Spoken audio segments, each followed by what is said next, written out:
नमस्कार, मैं हूं दीपाली राणा। आप देख रहे हैं कमोडिटी कॉल और कमोडिटी मार्केट के पूरे एक्शन पर नजर रहेंगे। कुछ इंपॉर्टेंट खबरें भी आपके सामने लेकर आएंगे। बात करेंगे स्पेशली सरसों की और साथ ही सोने की। मोपा ने सरसों की फसल और पेराई से जुड़े आंकड़े पेश कर दिए हैं। क्या है स्थिति, कैसे है देश में मांग, इस पर हम बातचीत करेंगे। मोपा के ज्वाइंट सेक्रेटरी अनिल छत्तर हमारे साथ मौजूद रहेंगे। वहीं भारत सरकार यूके के साथ फ्री ट्रेड एग्रीमेंट यानी एफटीए करने के बेहद करीब पहुंच गई है। इसे ज्वेलरी इंडस्ट्री कैसे देखती है, बताने के लिए हमारे साथ जीजेसी के पास चेयरमैन नितिन खंडेलवाल मौजूद हैं और स्ट्रैटेजीज पर बातचीत करने के लिए एलकेपी सिक्योरिटीज के वीपी जतिन त्रिवेदी हमारे साथ बने हुए हैं।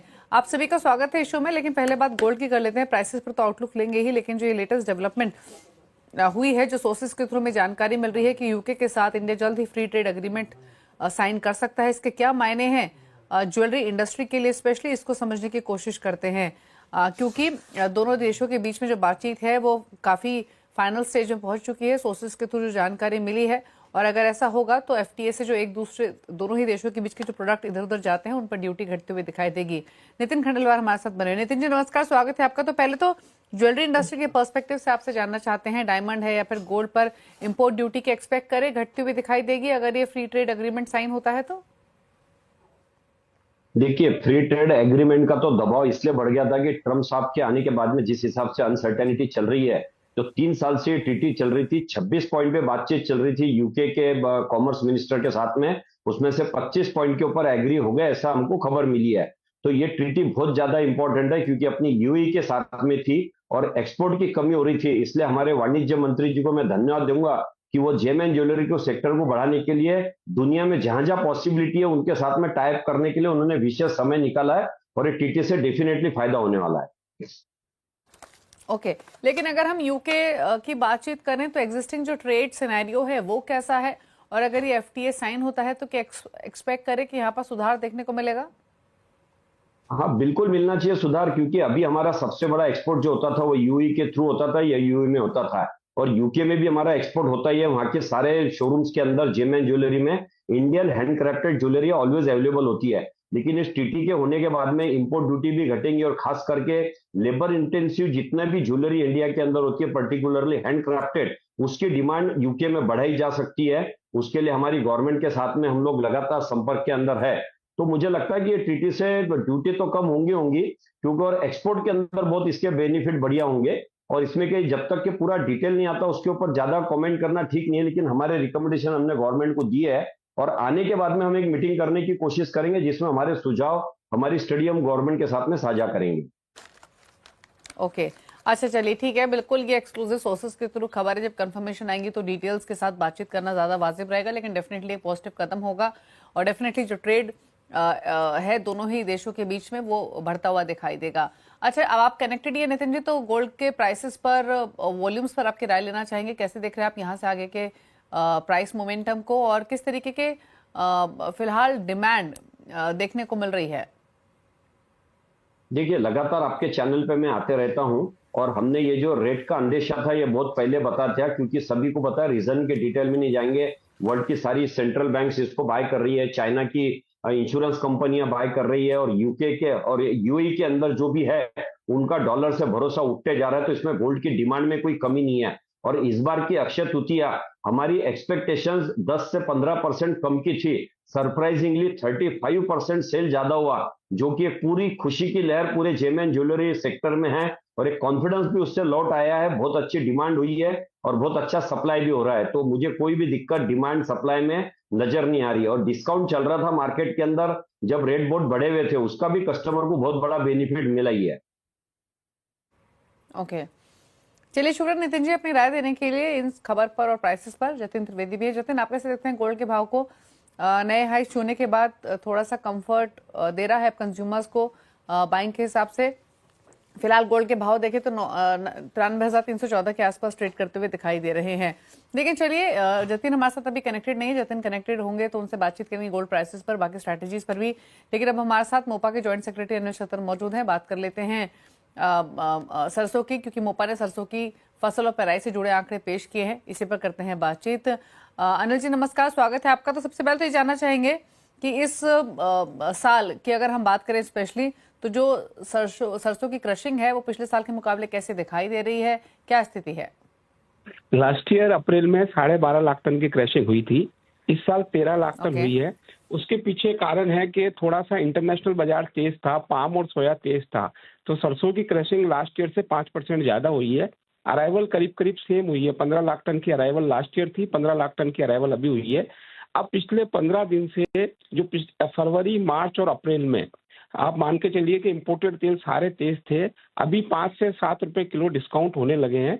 इस साल आने वाले महीने में इसकी क्रशिंग थोड़ा कम होना चालू हो जाएगी, लेकिन लास्ट ईयर से अप्रैल में 13 लाख टन की क्रशिंग हुई है, 12.5 लाख टन के सामने 50,000 टन ज्यादा क्रशिंग हुई है। ओके। अच्छा, ये एक चीज और बताइए अनिल जी, अभी फिलहाल डिमांड कैसी है सरसों के तेल की डोमेस्टिक मार्केट्स में, और आगे जाते हुए डिमांड कैसी पैन आउट हो सकती है? पाम की अराइवल थोड़ी कम थी, पाम के भाव ऊंचे थे, तो नो डाउट मस्टर्ड तेल की बिक्री अच्छी रही। फरवरी, मार्च और अप्रैल से तीनों महीने डिमांड अच्छी रही और इसकी बिक्री अच्छी रही।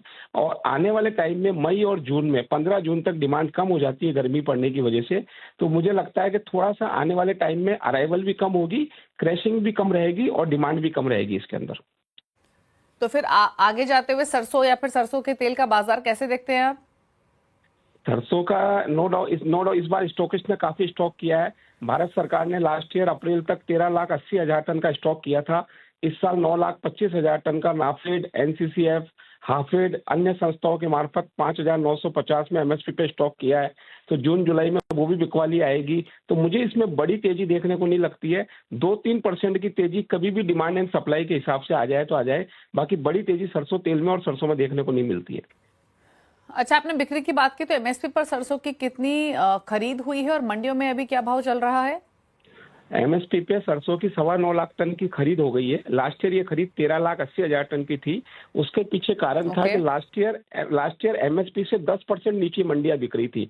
इस साल एमएसपी से सिर्फ 3-4% नीचे मंडियां बिक रही है, क्योंकि भारत सरकार ने 20% ड्यूटी बढ़ा दी थी सितंबर में। तो नो डाउट किसान को फायदा हुआ है, पर पर्सनली मस्टर्ड किसान को बहुत ज्यादा फायदा हुआ है। और एमएसपी के आसपास मंडियों में सरसों बिक रही है, 5600 से 5700 मंडी बिक रही है। एमएसपी 5,950 है और 9,25,000 टन की खरीदी अप्रैल माह तक हुई है इसमें। अच्छा, एक जनरल राय आपसे और लेना चाहेंगे। अगर हम ओवरऑल पूरी एडिबल ऑयल पैक को देखें, काफी कुछ डेवलपमेंट्स ग्लोबल फ्रंट पे भी हो रही हैं, प्राइस मूवमेंट के हिसाब से, अवेलेबिलिटी के हिसाब से। कैसी स्थिति आप डोमेस्टिक मार्केट्स में देख रहे हैं?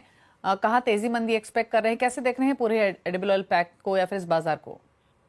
मुझे ऐसा लगता है कि जो सरसों तेल में हमेशा जो गैप रहता था दूसरे तेलों से 10 से 15 रुपए किलो का, वो गैप बन जाएगा। सोया और पाम में तेजी देखने को नहीं मिलेगी और सरसों तेल में मद्दी देखने को नहीं मिलेगी। सरसों तेल यहाँ पे टिका रहेगा और आने वाले टाइम में सोया और पाम में जो है मद्दी रहेगी।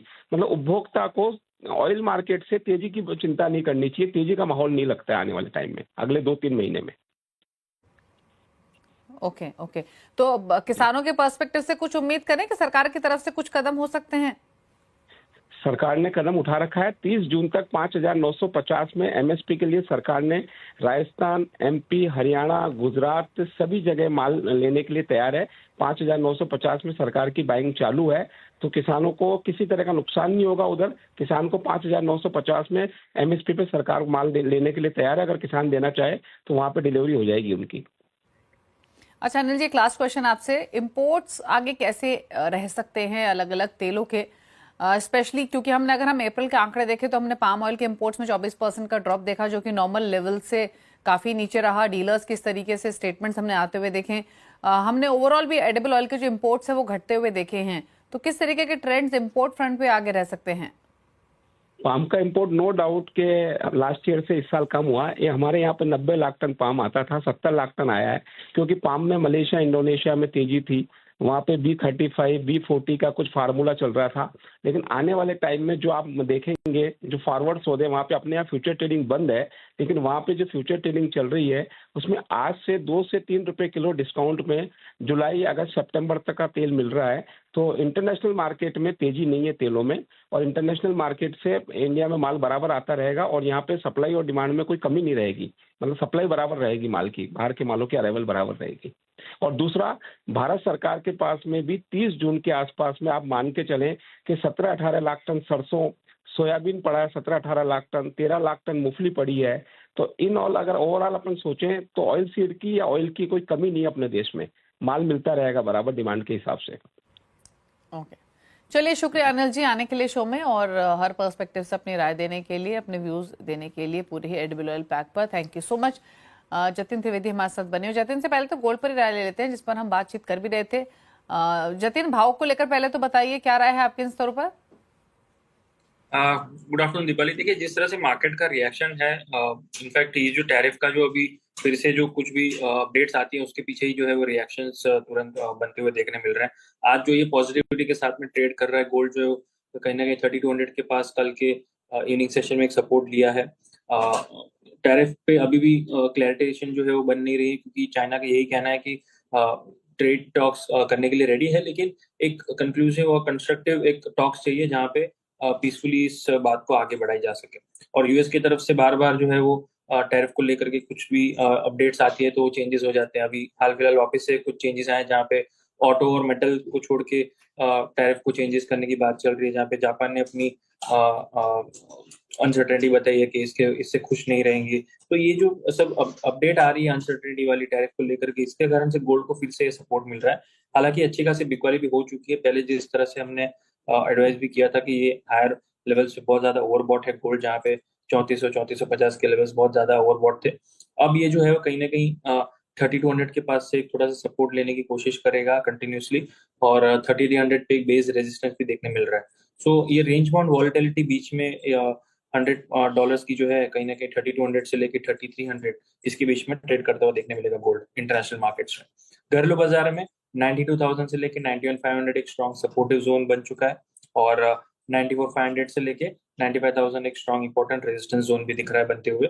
तो इस रेंज के अंदर गोल्ड जो है आपको ट्रेड करते हुए देखने मिलेगा। ट्रेडर्स के लिए एडवाइस रहेगा आज के दिन थोड़ा सा वेट एंड वॉच करें, क्योंकि इवनिंग सेशन में आपको नॉन फार्म पेरोल्स के डेटा और अनएम्प्लॉयमेंट के डेटा आने वाले हैं, जिसके कारण से गोल्ड को जो है वॉलेटिलिटी और बढ़ते हुए देखने मिलेगी। जो एग्रेसिव ट्रेडर्स है, अगर वो ट्रेड करना ही चाहते हैं तो 92,800 से लेके 92,900 के आसपास जो है बाइंग जोन बन रहा है, वहां पर बाय करके चल सकते हैं। बड़ा कॉन्ट्रैक्ट गोल्ड का जो उसके लेवल्स के हिसाब से बात कर रहा हूँ मैं, जून कॉन्ट्रैक्ट की हायर साइड पे 93,500 से लेके 93,600 ये एक स्ट्रॉन्ग रेजिस्टेंस दिख रहा है। तो इन लेवल के पहले प्रॉफिट बुक करने की भी एडवाइस रहेगी, जो भी लॉन्ग पोजीशन रहेंगी उसके ऊपर। ओके, अच्छा, एक राय आपके सिल्वर पर भी। बीच में हमने जो हिस्टोरिक रेशियो रहता है आमतौर पे गोल्ड और सिल्वर के बीच में, वो 70:1 से बढ़कर 100:1 हो गया था। तो एंटिसिपेट यही किया जा रहा था या तो गोल्ड के भाव कम हो या चांदी के भाव बढ़ते हुए दिखाई दें। थोड़ा तो बदला है वो रेशियो, कि 95,000 के ऊपर है चांदी, बट एक्सपेक्ट करें कि चांदी यहाँ से लीड लेने की कोशिश कर सकता है, या फिर क्या व्यू है इन लेवल से चांदी पर। देखिए, जितना चाइना का इन्वॉल्वमेंट पॉजिटिव तरफ से रुख लेगा इस ट्रेड टॉक्स के अंदर, उतना सिल्वर जो है बेनिफिटेड रहेगा along with other base metals. China का इन्वॉल्वमेंट जो है वो ट्रेड टॉक्स पे लेके बहुत लिमिटेड है, बहुत रेयरली उनके अपडेट्स आते हैं, लेकिन जो भी अपडेट्स आते हैं थोड़े क्लैरिटी के साथ आने चाहिए। तो चांदी को जो इससे फायदा हो सकता है कि ट्रेड डील्स पर अगर कोई उनकी तरफ से पॉजिटिविटी के संकेत आते हैं तो। हाल फिलहाल जो है ये शॉर्ट कवरिंग रैली जो है वो दिख रही है। पिछले 2 दिनों में जो अच्छी खासी गिरावट देखने मिली है गोल्ड सिल्वर में, उसका ये थोड़ा सा रिबाउंड सेशन जो मैं इसको इस तरह से देख रहा हूँ, ना कि इसको अंदर कोई बड़ा तेजी का रुख फिलहाल मैं देख पा रहा हूँ इसके अंदर, क्योंकि आज के इवनिंग सेशन में काफी इंपॉर्टेंट डेटाज लाइंड अप है। तो आज के दिन की वॉलेटिलिटी को थोड़ा सा वेट एंड वॉच मोड के हिसाब से देख रहा हूँ मैं। लेकिन जो एग्रेसिव ट्रेडर्स हैं जो इसमें इंट्राडे ट्रेड करते हैं, उनके लिए एक सलाह रहेगी मेरे पास। चांदी के अंदर जो मई वायदा है उसके अंदर 93,500 से लेके 93,700 एक इंपॉर्टेंट सपोर्ट जोन है। 93,800 से लेके 94,000 के बीच में आपको मिलता है, तो वहां पर आप बाय करके चल सकते हैं।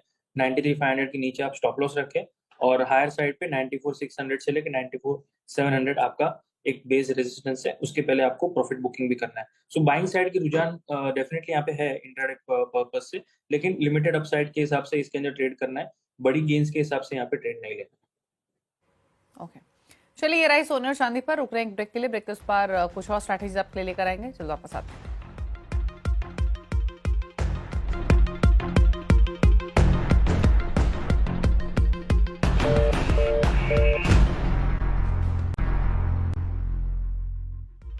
आप दे रहे हैं कमोडिटी कॉल। अब बात कर लेते हैं बाकी स्ट्रेटेजीज की और लेकर आते हैं बेस मेटल्स आपकी स्क्रीन पर, जहां पर चांदी के साथ साथ बाकी बेस मेटल्स में भी एक एक्शन खरीदारी का बनता हुआ दिखाई दिया है। कॉपर 1% ऊपर है, एल्यूमिनियम में 1% की तेजी है, जिंक 1% ऊपर है, लेड हालांकि फ्लैट है, लेकिन कॉपर और एल्यूमिनियम में मोमेंटम ठीक ठाक दिखाई दे रहा है आज के कारोबार में। क्या आपकी पूरे बेस मेटल पैक पर कोई ट्रेड लेना हो तो कन्विक्शन कहाँ है?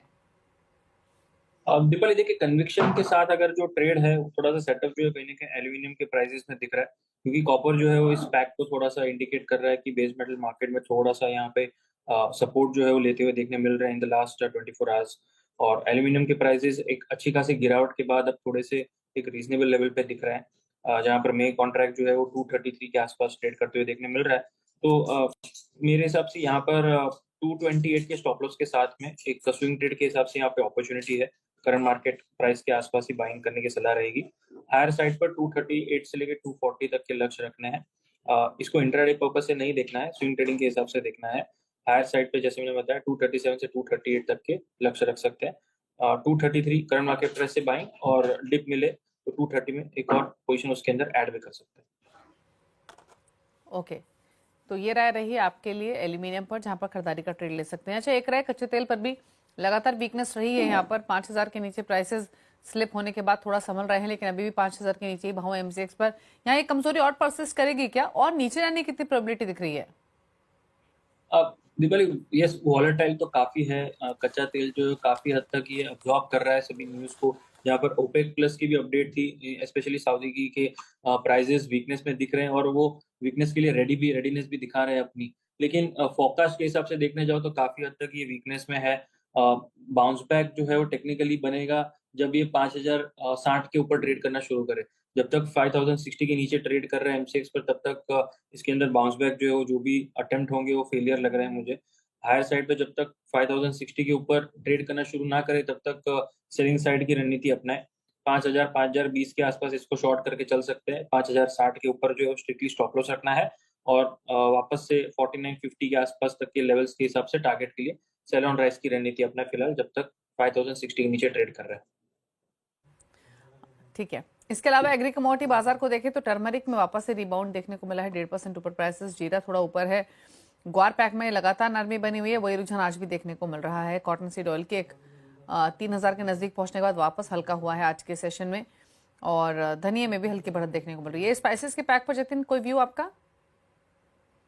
स्पाइसेस के पैक में अगर देखने जाए दीपाली, तो जीरा में जो है वो कहीं ना कहीं थोड़ा सा यहाँ पे पॉजिटिव संकेत दिख रहा है। अगर पिछले एक हफ्ते की अगर हम चाल देख लें तो थोड़ा सा यहाँ पे सपोर्ट लेते हुए देखने मिल रहा है। 21,500 के आसपास टेक्निकली थोड़ा सा सपोर्ट है, और बहुत ज्यादा अपसाइड तो नहीं दिख रही है। 22,700 लेके 22,800 बस इन लेवल्स के आसपास एक बार के लिए टेस्ट करने आ सकते हैं, जहां से एक स्ट्रॉन्ग सेल ऑफ देखने मिला था।